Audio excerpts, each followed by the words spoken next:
भगवान गौतम बुद्ध का जीवन अर्थात सिद्धार्थ का जन्म। विश्व विख्यात हिमालय नाम का एक पर्वत है। उसकी सुंदर चोटियां आकाश को चूमती हैं।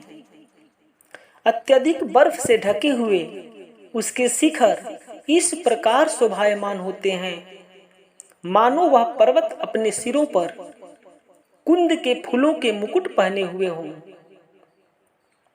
हिमालय पर्वत की हरी भरी तलहटी तरह तरह के वृक्षों, लताओं और तृणों से शोभायमान होकर बड़ी अच्छी लगती हैं।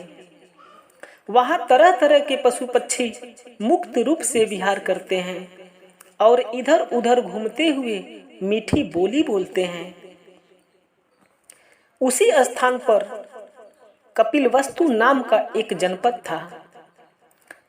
उसी नाम की उसकी राजधानी भी थी। उस जनपद में सुदोधन नाम के राजा थे जो सचिवों की राय से शासन करते थे। राजा सुदोधन के महामाया नाम की बड़ी रानी थी जो रूप, शील और गुण रूपी मणियों की खान थी। उससे छोटी प्रजापति दूसरी रानी थी जिसकी कंचन के समान काया शील से सुगंधित थी, अर्थात वह जितनी रूपवती थी उतनी ही शीलवती थी। वे दोनों एक दूसरे की बहन लगती थीं। दोनों शील और स्नेह से परिपूर्ण थीं। वे मन, वचन और कर्म से एक रूप थीं, केवल उनके शरीर अलग अलग थे।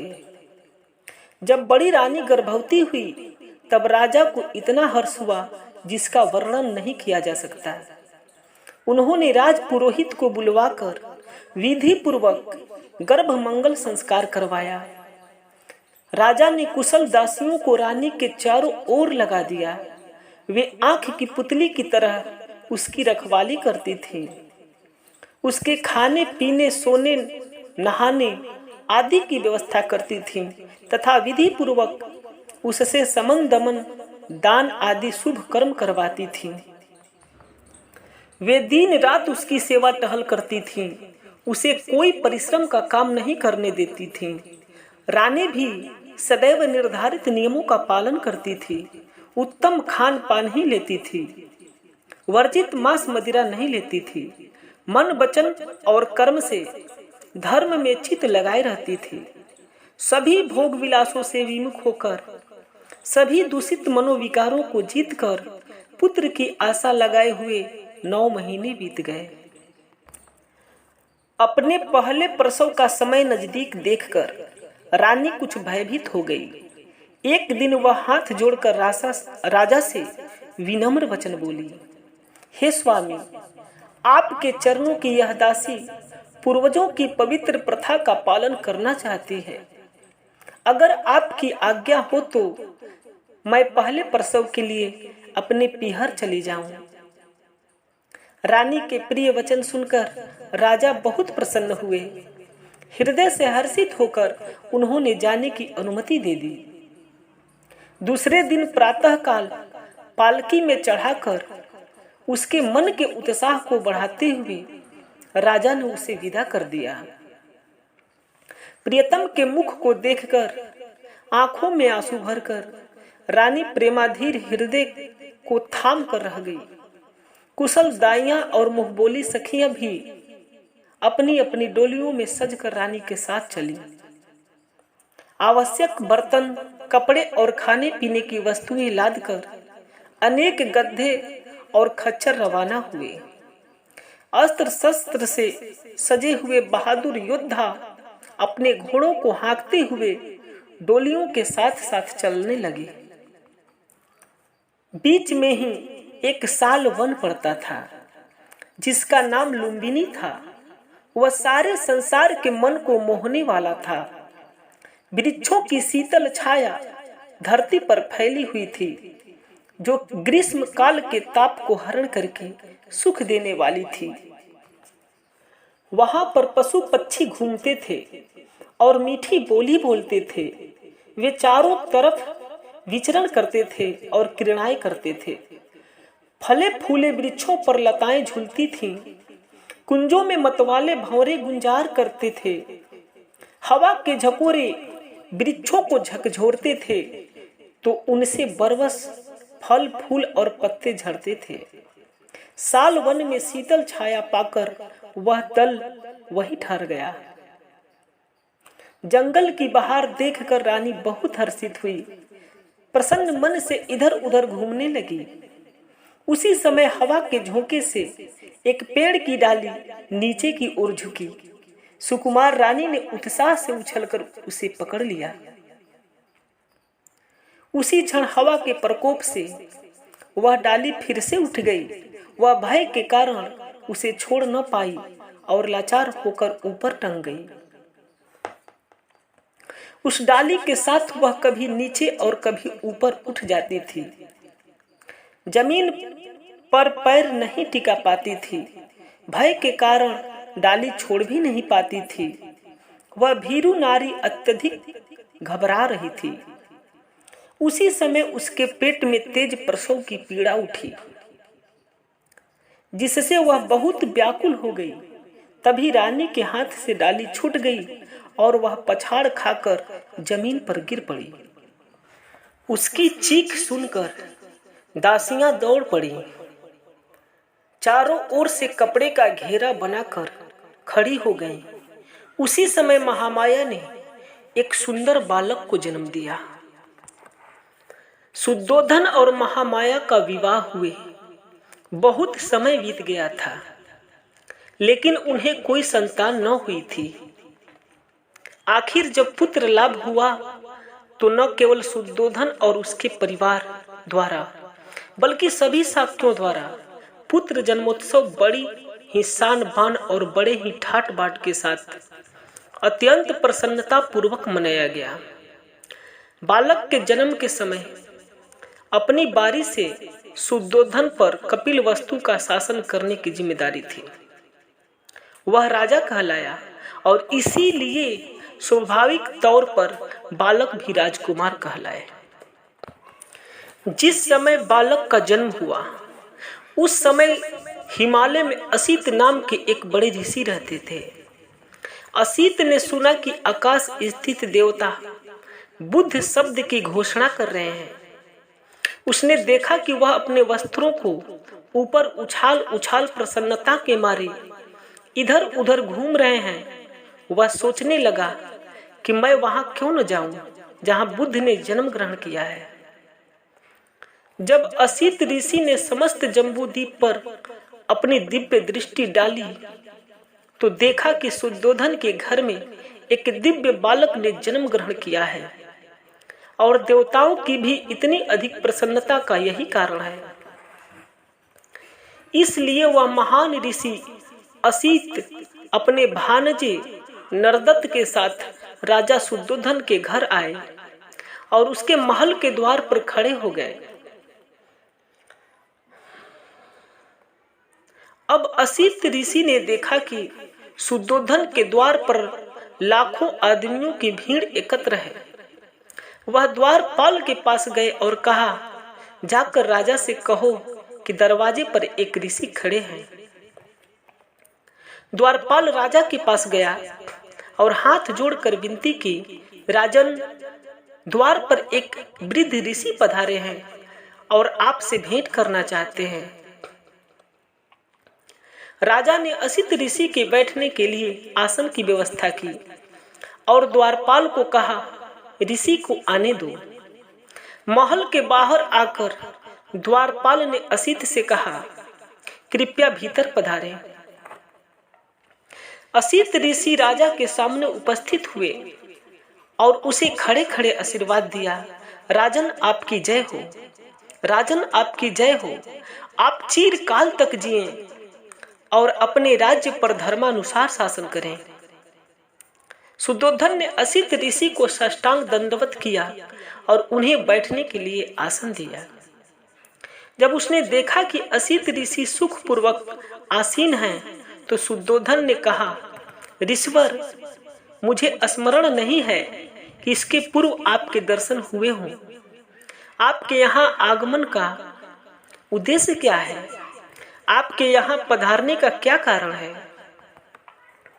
तब असित ऋषि ने राजा शुद्धोधन से कहा, राजन, तुम्हें पुत्र लाभ हुआ है, मैं उसे देखने के लिए आया हूँ। शुद्धोधन ने बोला, ऋषिवर, बालक सोया है, क्या आप थोड़ी देर तक प्रतीक्षा करने के लिए तैयार हैं? ऋषि का उत्तर था, राजन, इस तरह की दिव्य विभूतियां देर तक सोती नहीं रहती, वे स्वभाव से ही जागरूक होती हैं। तब बालक ने ऋषि पर अनुकंपा करके अपने जागते रहने का संकेत किया। यह देख कि बालक जाग उठा है, शुद्धोधन ने उसे दृढ़ता पूर्वक दोनों हाथों में लिया और असित ऋषि के सामने ले आया।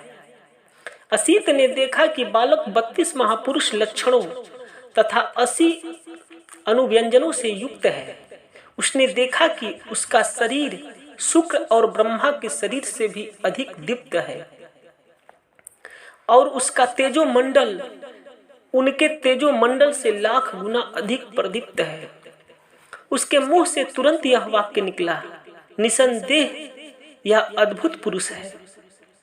वे अपने आसन से उठे, दोनों हाथ जोड़े और उसके पैरों पर गिर पड़े।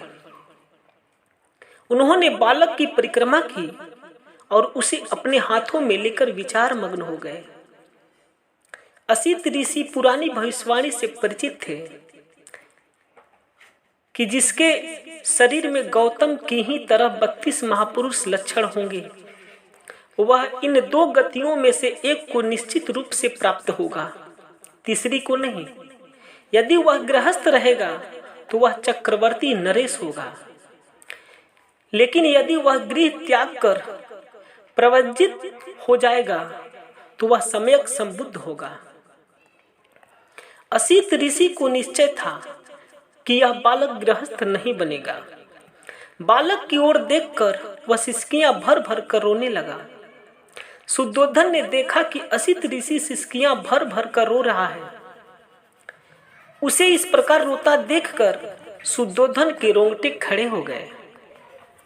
राजा ने असित ऋषि से निवेदन किया, ऋषिवर, आप इस प्रकार से क्यों रो रहे हैं, आंसू क्यों बहा रहे हैं? मैं समझता हूं कि बालक का भविष्य तो निर्विघ्न है ही। असित ऋषि ने राजा को उत्तर दिया, राजन, मैं बच्चे के लिए नहीं रो रहा हूं, इसका तो भविष्य निर्विघ्न है, मैं अपने लिए रो रहा हूं। शुद्धोधन ने पूछा, ऐसा क्यों? ऋषि ने उत्तर दिया, मैं जरा जीर्ण हूं, वय प्राप्त हूं और यह बालक निश्चयात्मक रूप से बोधि लाभ करेगा, सम्यक संबुद्ध होगा। तदनंतर वह लोक कल्याण के लिए अपना धर्म चक्र परिवर्तित करेगा, जो इससे पहले इस संसार में कभी परिवर्तित नहीं हुआ है। जिस श्रेष्ठ जीवन की, जिस सधर्म की वह घोषणा करेगा, वह आदि में कल्याणकारक होगा, मध्य में कल्याणकारक होगा और अंत में कल्याणकारक होगा। वह अर्थ तथा व्यंजन की दृष्टि से निर्दोष होगा, वह परिशुद्ध होगा, वह परिपूर्ण होगा। जिस प्रकार राजन कभी कहीं इस संसार में उदुम्बर गुल्लर पुष्पित होता है, उसी प्रकार अनंत युगों के अनंतर इस संसार में कहीं बुद्धोत्पाद होता है। राजन, इसी प्रकार निश्चय से यह बालक बोधि लाभ करेगा, सम्यक संबुद्ध होगा और तदनंतर अनंत प्राणियों को इस दुखमय सागर के पार ले जाकर सुखी करेगा। लेकिन राजन, मैं उस बुद्ध को देख नहीं सकूंगा, इसलिए राजन, मैं इस दुख से दुखी हूं और रो रहा हूं। मेरे भाग्य से उस बुद्ध की पूजा करना नहीं लिखा है। तब राजा ने असित ऋषि और उसके भांजे नालक नरदत्त को श्रेष्ठ भोजन से संतर्पित किया और वस्त्र दान दे उनकी परिक्रमा कर वंदना की। असित ने अपने भांजे नालक को कहा, नरदत्त, जब कभी तुम्हें यह सुनने को मिले कि यह बालक बुद्ध हो गया है तो जाकर शरण ग्रहण करना, यह तेरे सुख कल्याण और प्रसन्नता के लिए होगा। इतना कहकर असित ने राजा से विदा ली और अपने आश्रम चला गया। 5वें दिन नामकरण संस्कार किया गया। बालक का नाम सिद्धार्थ रखा गया। उसका गोत्र गौतम था, इसीलिए जनसाधारण में वह सिद्धार्थ गौतम से प्रसिद्ध हुआ। बालक के जन्म की खुशियां और उसके नामकरण की विधियां अभी समाप्त नहीं हुई थी कि महामाया अचानक बीमार पड़ी और उसके रोग ने गंभीर रूप धारण कर लिया। अपना अंत समय निकट आया जान उसने शुद्धोधन और प्रजापति को अपनी सैया के समीप बुलाया और कहा, मुझे विश्वास है कि असित मुनि ने मेरे बच्चे के बारे में जो भविष्यवाणी की है वह सच्ची निकलेगी। मुझे यही अफसोस है कि मैं इस वाणी को पूरा हुआ न देख सकूंगी। प्रजापति, मैं अपना बच्चा तुम्हें सौंप जाती हूँ। मुझे विश्वास है कि उसके लिए तुम उसकी माँ से भी बढ़कर होगी।